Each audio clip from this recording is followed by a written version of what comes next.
देख रहे हैं सी न्यूज़ भारत। मैं हूं आपके साथ उज्जवल सिंह और रुक करेंगे यूपी बुलेटिन का। यूपी बुलेटिन में बात होगी आजमगढ़ की, जहां नव निर्माण के 9 वर्ष पर आयोजित प्रदर्शनी व मेले में सूचना विभाग के पंजीकृत कलाकारों द्वारा नवरात्रि अष्टमी पर देवी गीत व विकास परक की गीत की प्रस्तुति की गई। साथ ही बात होगी बदायूं की, जहां अंबियापुर चौराहा पर सम्राट अशोक महान जयंती बड़े ही धूमधाम और श्रद्धा के साथ मनाया गया। ऐसी तमाम खबरों पे करेंगे विस्तार से चर्चा। आजमगढ़ जनपद में नवनिर्माण के 9 वर्ष पर आयोजित प्रदर्शनी व मेले में जनमानस को विकास की झलक दिखाई गई। इस अवसर पर सूचना विभाग के पंजीकृत कलाकारों ने नवरात्रि अष्टमी के अवसर पर देवी गीत और विकास परक गीत प्रस्तुत किए, जिससे दर्शकों ने खूब आनंद लिया। प्रदर्शनी का अवलोकन करने आए जनता को जिला सूचना अधिकारी डॉक्टर पंकज कुमार ने आयोजनाओं की जानकारी देते हुए प्रचार सामग्री वितरित की। विशेष रूप से प्रदर्शनी में लगाई गई योगी की पाती स्टॉल को जनपदवासियों ने सराहा। स्थानीय लोगों ने मुख्यमंत्री को प्रदेश के मार्गदर्शक, अभिभावक और पथ प्रदर्शक के रूप में समय समय पर दिए गए संदेशों के लिए धन्यवाद और आभार व्यक्त किया। प्रदर्शनी ने जनता को राज्य की विकास योजनाओं और उपलब्धियों से रूबरू कराने का अवसर प्रदान किया। प्रदेश सरकार के 9 वर्ष पूरे होने पर नव निर्माण के 9 वर्ष विषय थीम पर जो है पूरे प्रदेश में प्रदर्शनी मेला के माध्यम से सरकार की योजनाओं का प्रचार प्रसार किया जा रहा है। आज नवरात्र का अष्टमी का दिन है। आप सभी को नवरात्र अष्टमी की बधाई। और उसके साथ साथ हमारे सूचना विभाग में जो पंजीकृत कलाकार हैं, उन कलाकारों के माध्यम से हम रोस्टर वाइज जो है हमारे कलाकार विभिन्न स्थलों पर जाकर, जैसे आज यहाँ पे हरियोत कला केंद्र में जो है सांस्कृतिक कार्यक्रम के माध्यम से माता देवी गीत और शासन की योजनाओं का विकास परक उसका प्रचार प्रसार किया गया। तत्पश्चात प्रचार सामग्री का वितरण किया गया है, जिसमें प्रदेश सरकार की बहुत सारी योजनाओं को संक्षिप्त रूप में, पॉकेट डायरी के रूप में, फोल्डर रूप में अधिक से अधिक उसका जो है वितरण किया गया है। जनमानस के द्वारा बड़ी संख्या में प्रदर्शनी का अवलोकन किया जा रहा है। और इस बार हमने खास जो है योगी की पाती शीर्षक से एक अलग से स्टॉल लगाया है, जिसमें एक माननीय मुख्यमंत्री जी अभिभावक के तौर पर प्रदेशवासियों, जनपदवासियों से जुड़ करके और समय समय पर, जैसे भी नवरात्र हुआ, शीतलहरी हुआ, दीपावली हुआ, होली हुआ, तो उन शुभकामना संदेश के माध्यम से एक पूरे प्रदेश के मुखिया होने के नाते जो है समय समय पर जो उनका मार्गदर्शन, जो उनका आशीर्वचन मिलता है, वो हम सभी के लिए प्रेरणा का स्रोत है। और मैं जनपदवासियों से अधिक संख्या में अपील करना चाहूँगा कि वो प्रदर्शनी में आकर सरकार की विभिन्न विकास परक योजनाओं से लाभान्वित हों। उनके बारे में डिटेल है, प्रचार सामग्री का वितरण है। इन सब के माध्यम से हम जो शासन के 9 वर्ष स्वर्णिम काल के मना रहे हैं उसको, और इस तरीके से शासन प्रशासन आपको हमेशा आपके साथ खड़ी है। सर, आप जो है जनपदवासियों को विशेष रूप से क्या संदेश देना चाहेंगे, जिससे कि वो लोग प्रभावित होकर के इस प्रदर्शनी में आएँ और अवलोकन करें? इस नवनिर्माण के 9 वर्ष पे हम सभी का उद्देश्य ये है कि जो अभी तक हमारी विभिन्न योजनाओं में जो लाभार्थी वंचित रह गए हैं और जो पात्र लाभार्थी हैं, वो सभी यहाँ पे आएँ और अपनी पात्रता और योग्यता के मुताबिक जिन योजनाओं में वो लाभान्वित होना चाहते हैं, जिसकी पात्रता वो रखते हैं, अगर वो नहीं हो पाए हैं तो हमसे सूचना विभाग से या संबंधित विभाग से संपर्क करके वो भी लाभान्वित हो। तभी जो सरकार की मंशा है अंत्योदय वर्ग कि जो समाज के हमारे अंतिम पायदान पर खड़े व्यक्ति हैं, हम उनको विकास की मुख्य धारा में जोड़ते हुए उनका विकास करें, जनपद आजमगढ़ का विकास करें और प्रदेश का विकास करें। इसके लिए माननीय मुख्यमंत्री जी, माननीय प्रधानमंत्री जी को बहुत बहुत धन्यवाद। आजमगढ़ से सी न्यूज़ संवाददाता भास्कर की रिपोर्ट। बिलसी विधानसभा क्षेत्र में अंबियापुर चौराहे पर सम्राट अशोक महान की जयंती बड़े ही धूमधाम और श्रद्धा के साथ मनाई गई। इस अवसर पर बदायूं सांसद आदित्य यादव ने सम्राट अशोक की प्रतिमा पर माल्यार्पण कर उन्हें नमन किया। कार्यक्रम के दौरान बड़ी संख्या में लोगों की भीड़ एकत्रित हुई और उपस्थित लोगों ने सांसद का जोरदार स्वागत किया। इस मौके पर सांसद आदित्य यादव ने कहा कि सम्राट अशोक महान के बनाए गए मार्ग पर चलकर ही समाज में शांति, सद्भाव और विकास स्थापित किया जा सकता है। जयंती समारोह के तहत भाजपा नेत्री ममता शाक्य के नेतृत्व में शोभा यात्रा भी निकाली गई, जिसमें क्षेत्र के अनेक लोग शामिल हुए। शोभा यात्रा के बाद अंबियापुर चौराहा स्थित सम्राट अशोक महान की प्रतिमा पर माल्यार्पण कर श्रद्धांजलि अर्पित की गई। इस कार्यक्रम में पूर्व विधायक हाजी भिट्टन और पूर्व विधायक RK शर्मा सहित कई गणमान्य लोग उपस्थित रहे। पूरे क्षेत्र में जयंती को लेकर उत्साह का माहौल देखने को मिला। देखिए, आज सम्राट अशोक जी की जयंती पे समाजवादी पार्टी के बिलसी के सभी हमारे वरिष्ठ नेता, बदायूं के बल्कि मैं कहूँगा, हाजी बिट्टन साहब पूर्व विधायक जी, आर के शर्मा जी और सभी हमारी पार्टी के पदाधिकारीगण, सुनील से लेकर मंजे, सभी लोग, राजीव जी, सभी लोग, हम लोग आज सम्राट अशोक जी की जयंती पर उनको माल्यार्पण कर श्रद्धांजलि देने का काम किया। और उसके साथ ही साथ प्रयास ये भी है कि आने वाले समय में जो उनके सम्राट अशोक जी के दिखाए गए रास्ते पे सभी लोगों को आगे बढ़ के कहीं ना कहीं समाज के अंदर शांति और भाईचारे का भाव बना रहे, इसका हम लोगों का। बदायूं से सी न्यूज़ संवाददाता नईम की रिपोर्ट। बसरेहर क्षेत्र में सेंगर नदी के तट पर स्थित घटबाई बाबा का दरबार श्रद्धालुओं के लिए आस्था और विश्वास का अनोखा केंद्र बना हुआ है। स्थानीय मान्यता के अनुसार यहाँ सच्चे मन से मांगी गई हर मुराद पूरी होती है। यही कारण है कि दूर दूर से लोग बाबा के दरबार की ओर खींचे चले आते हैं। श्रद्धालुओं ने अपनी मनोकामनाएं पूरी होने पर पूरे विधि विधान और उत्साह के साथ झंडा चढ़ाकर आभार व्यक्त किया। ढोल नगाड़ों और जयकारों के बीच पूरा वातावरण भक्तिमय हो उठा। हर चेहरे पर संतोष और विश्वास की चमक साफ देखी जा सकती है। श्रद्धालुओं का कहना है कि घटाबाई बाबा की कृपा से उनके जीवन की कठिनाइयां दूर हुई हैं और यही अटूट विश्वास उन्हें बार बार इस पावन स्थल पर और आकर्षित करता है। बसरेहर से सी न्यूज़ संवाददाता विशाल कुमार सक्सेना की रिपोर्ट।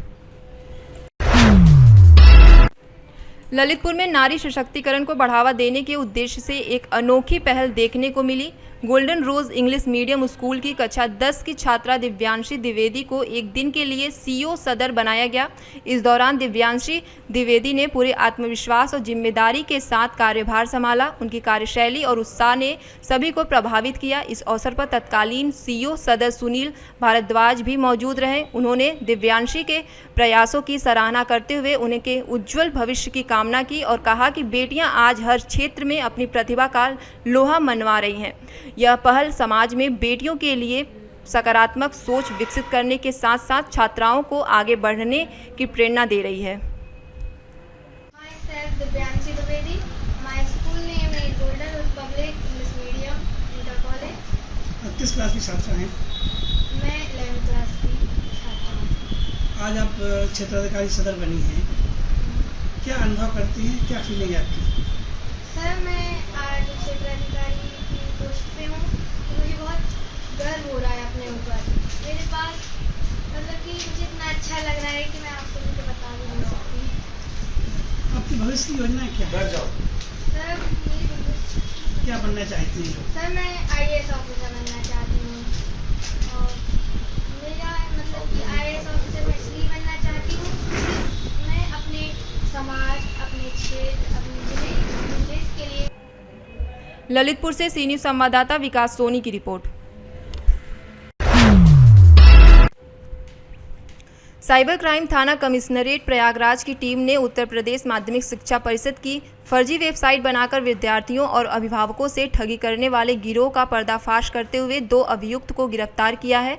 पूछताछ में अभियुक्तों ने बताया कि वे श्री एजुकेशन नाम से एक कॉल सेंटर संचालित करते थे। इसके जरिए वे UPMSP की असली वेबसाइट की तरह दिखने वाली फर्जी वेबसाइट तैयार कर लोगों को भ्रमित करते थे। ये आरोपी फेसबुक पर मार्कशीट में नंबर बढ़ाने और फर्जी मार्कशीट डिग्री बनाने के विज्ञापन डालते थे। इसके बाद छात्र, अभिभावक और कुछ शैक्षणिक संस्थान इनके संपर्क में आते थे। आरोपी संबंधित संस्थानों की नकली मोहर, होलोग्राम और मार्कशीट का प्रारूप तैयार कर फर्जी बैकडेट हाई स्कूल, इंटरमीडिएट और विश्वविद्यालय की डिग्री बनाते थे। प्रत्येक दस्तावेज के लिए 4 से 5 हज़ार रुपये वसूल करते थे और तैयार फर्जी दस्तावेज कोरियर के माध्यम से भेज दिए जाते थे। पुलिस के अनुसार मुख्य आरोपी वर्ष 2014 से इस तरह के अवैध कार्य से लिप्त था और अब तक लगभग 7,000 फर्जी अंकपत्र तैयार कर चुका है। पुलिस ने अभियुक्तों के पास से 10 एंड्रॉयड मोबाइल फ़ोन, 9 सिम, 42 फर्जी मोहर, 217 फर्जी अंकपत्र, 1000 hologram computer set, pen drive, printer और अन्य उपकरण बरामद किए हैं। ये 26 सितंबर 2025 को थाना साइबर प्रयागराज पर माध्यमिक शिक्षा परिषद द्वारा अभियुक्त पंजीकृत कराया गया था, जिसमें यूपी माध्यमिक शिक्षा बोर्ड के ओपन उसका फर्जी वेबसाइट क्रिएट करने और उस पे फर्जी मार्कशीट बांटने के संबंध में मुकदमा दर्ज कराया गया था। उस संबंध में लगातार पुलिस द्वारा इसकी छानबीन की जा रही थी। उसी संबंध में आज 2 व्यक्तियों को गिरफ्तार इसमें किया गया है, जिसमें शशि प्रकाश राय उर्फ राजन शर्मा और मनीष कुमार राय पुत्र महेंद्र राय, इनको आजमगढ़ से गिरफ्तार किया गया है और आज इनको कोर्ट में पेश कर जेल भेजा जा रहा है।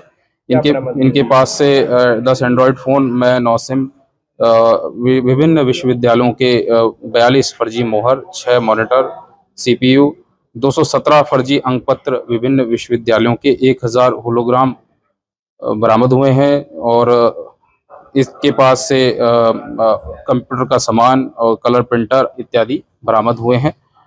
इनका जो कार्य करने का तरीका था, ये विभिन्न एजुकेशन सेंटर जो यूनिवर्सिटी से एफिलिएटेड होने का अपने आप को बताते थे, परंतु यूनिवर्सिटी से एफिलिएटेड नहीं होते थे, उनसे संपर्क करते हुए विभिन्न छात्र छात्राओं को यूनिवर्सिटी की फर्जी डिग्री और मार्कशीट प्रोवाइड कराया करते थे। साथ ही साथ ये जो फर्जी वेबसाइट इनके द्वारा जो माध्यमिक शिक्षा बोर्ड की क्रिएट की गई थी, उसके माध्यम से भी ये स्टूडेंट्स की सूचना प्राप्त करके उनको प्रयागराज से सी न्यूज़ संवाददाता सलमान की रिपोर्ट। एनटीपीसी में कार्यरत ठेकेदार के अधीन काम करने वाले करीब 125 दिहाड़ी मजदूरों को पिछले 4 महीनों से मजदूरी न मिलने के कारण उनका सब्र टूट गया।